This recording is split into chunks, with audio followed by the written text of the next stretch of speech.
ইনশাআল্লাহ আমরা হারাম নীতি কাজ থেকে বর্জন করব। আমরা প্রত্যেকটা মানুষ আজ থেকে প্রতিজ্ঞায় আবদ্ধ হব, যার কোনোদিন এই হারামের সঙ্গে যুক্ত থাকবো না, জাহিলিয়াতের ওই নীতিগুলো আমরা অবলম্বন করব না, যেটা আল্লাহ তাআলা নিজেই নিষেধ করছেন। ওয়াকারনা ফি বুয়ুতিকুন্না ওয়ালা তাবাররাজনা তাবাররুজাল জাহিলিয়াতিল উলা। হে মহিলার দলেরা, তোমরা ওই নীতিগুলো অবলম্বন করো না যে নীতিগুলো জাহিলিয়াতের যুগে ছিল। আজকে বর্তমান সময়ে এই জালসাকে কেন্দ্র করে দেখেন, আজকে যে মেলা বসেছে, প্রত্যেকটা জালসাতে মেলা মুক্ত জালসা এলাকায় কোথাও নেই। গোটা পশ্চিম বাংলা নয়, আসাম, বিহার, আপনার মেঘালয়, গোটা সমস্ত রাজ্যে আপনার আমরা যেখানে যেখানে ঘুরছি প্রত্যেকটা জায়গাতে দেখছি মেলা রয়েছে। মেলা ছাড়া যেন জালসায় হয় না, মেলা ছাড়া যেন জালসায় হয় না।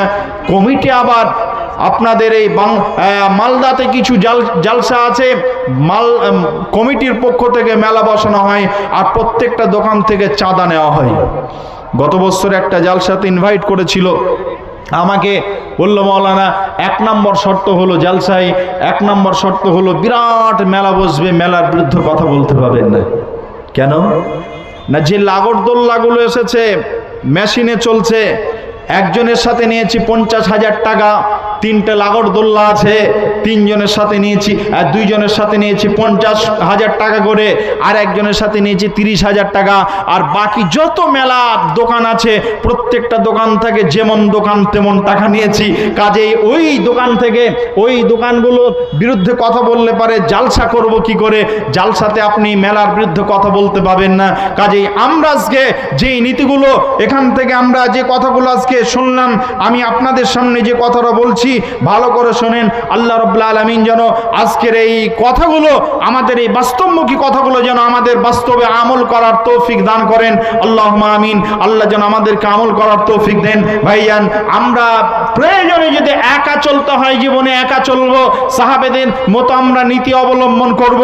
এরপরেও আমরা কোনো মানুষ এই রাস্তাতে হাঁটবো না, হারামের সঙ্গে আমাদের কারোর কোনো সম্পর্ক থাকবে না। কথা ঠিক না ভুল?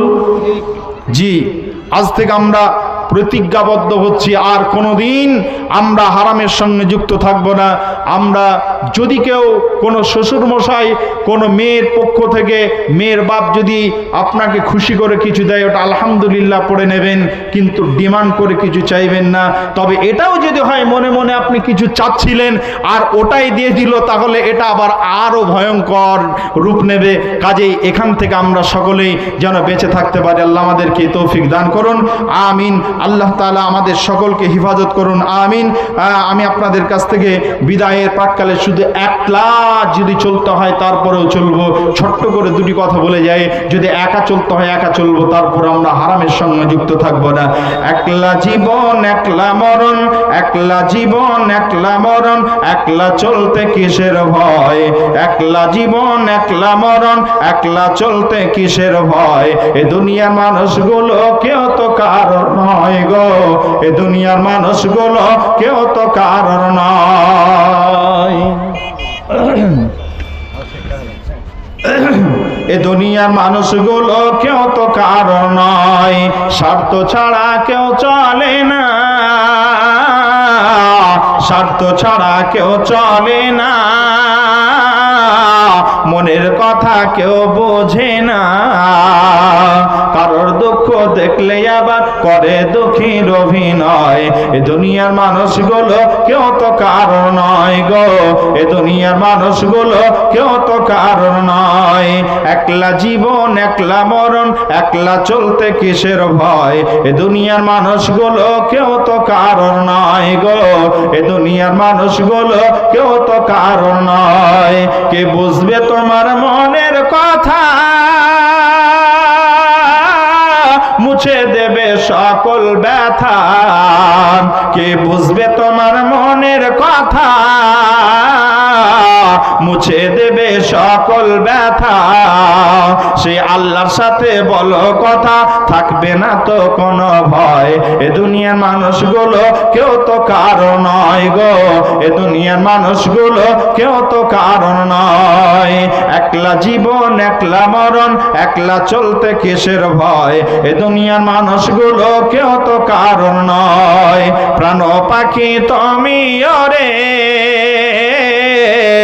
আপন আপন বলিস কারে, প্রাণ পাখি তুমি ওরে আপন আপন বলিস কারে, মরার পরে রাখবে গরে ভুলে যাবে দুদিন পর, এ দুনিয়ার মানুষগুলো কেউ তো কারণ নয় গো, এ দুনিয়ার মানুষগুলো কেউ তো কারণ নয়। একলা জীবন একলা মরণ, একলা চলতে কিসের ভয়, এ দুনিয়ার মানুষগুলো কেউ তো কারণ নয়। জোরে নারে তাকবীর, আর জোরে নারে তাকবীর। যারা রাস্তাতে আছেন ভাইয়ান আপনারা আসুন। এখন আমার শ্রদ্ধেয় ভাই, আমার মহব্বতের মানুষ আপনাদের সামনে এসে উপস্থিত হয়েছেন। বর্তমানে উনি মদিনা ইউনিভার্সিটির বর্তমান পাঠরত একজন ছাত্র, গবেষণা উনি এখন কোরআন হাদিস নিয়ে ওখানে গবেষণায় রয়েছেন। আল্লাহ তাআলা ওনাকে আমাদের সামনে আজকে উপস্থিত করেছেন, আমরা সৌভাগ্যবান। এই জন্য আমরা সকলে যারা এদিক ওদিক ঘোরাফেরা করছি, মেলাতে আছি, আপনাদের কাছে আহ্বান রাখছি, আমি আপনাদের কাছে কথা বলছি, আপনারা কেউ এদিক ওদিক না থেকে সকলে প্যান্ডেলের তলে চলে আসুন, এই মাহফিলে এসে বসে যান। আজকে আমি আপনাদের সামনে এখান থেকে শেষ করলাম। আমার বক্তব্য বিষয় ছিল আসল আদর্শ পরিবার গঠন করতে পারলে পারে আমরা পারলৌকিক জীবনে জান্নাতে পৌঁছাতে পারবো। কাজেই আল্লাহ তাআলার কাছে এই কথাগুলো বলে আপাতত আপনাদের কাছে এই পর্যন্ত শেষ করলাম। আল্লাহ যদি রাজি থাকেন ইনশাল্লাহ পরবর্তী আবার দেখা হবে, আলোচনা হবে। আল্লাহ আপনাদের সকলকে সুস্থ রাখুন, আমার জন্য আপনারা দোয়া রাখবেন, এই বলে আপনাদের কাছ থেকে বিদায় নিচ্ছি। ওয়া আখিরু দাওয়ানা আলহামদুলিল্লাহি রাব্বিল আলামিন। আসসালামু আলাইকুম ওয়া রাহমাতুল্লাহ।